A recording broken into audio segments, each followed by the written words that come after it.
Next, we have ORA security risk. No, basically we want to protect the expanded threat surface, since this is not a single vendor deployment anymore. Typically want to be protected if, let's say, one device or one component was compromised, and we needed to determine ano yung nangyayari on sorry, if one component is being attacked, and where is it coming from, and chances are it's one of those components were compromised, and um, it's attacking other systems within Open RAN. So we need to close security vulnerabilities associated especially with the near real-time controller, and then address threat to trust chain introduced by the coupling of functions. Again, yeah, we are now dealing with various components and a lot of vendors. No?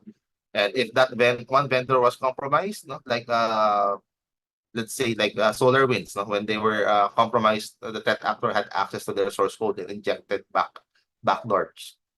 And when the customers downloaded the patch, it included the backdoor. Okay. Next, we also want to ensure management interfaces are secured according to industry best practice. And well, the best way to do it is do whitelisting on each and in every interfaces. And if you could have some components of application-based filtering, let's say web application firewall, since a lot of this would be web-based API calls. So you do filter with IP address on, let's say, which components could talk to the A1 interfaces, limit that list to specific hosts. And then again, if you are expecting specific API calls, there is format, there is parameters. If you have a very good web application firewall, you could start defining those calls, and any anomalous or out of the ordinary request that wasn't accounted for during the UAT and staging environment, you could filter that out and send an alert to the monitoring team. So that's part of the best practice. And then of course practice higher level of due diligence, because a lot of open RAN components would likely be using open source.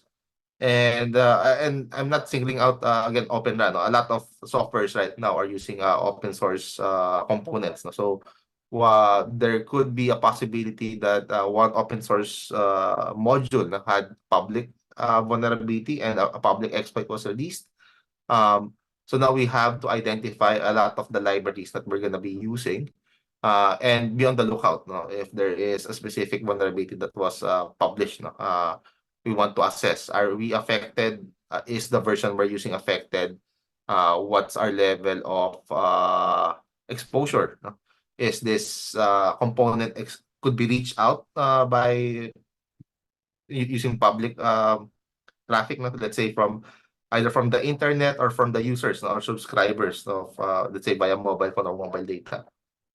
So we need to ensure that we would have less exposure. So a classic example of this would be, let's say, the Log4j vulnerability, 2 years ago, where even a lot of vendors, weren't actually aware that they were using Log4j on their components. And what we saw there was it's basically a live disclosure of vulnerable components. And every hour we were checking the page, and then various security researchers were contributing to that list on which software has Log4j and what version, and are they affected. So everyone's on the watch list.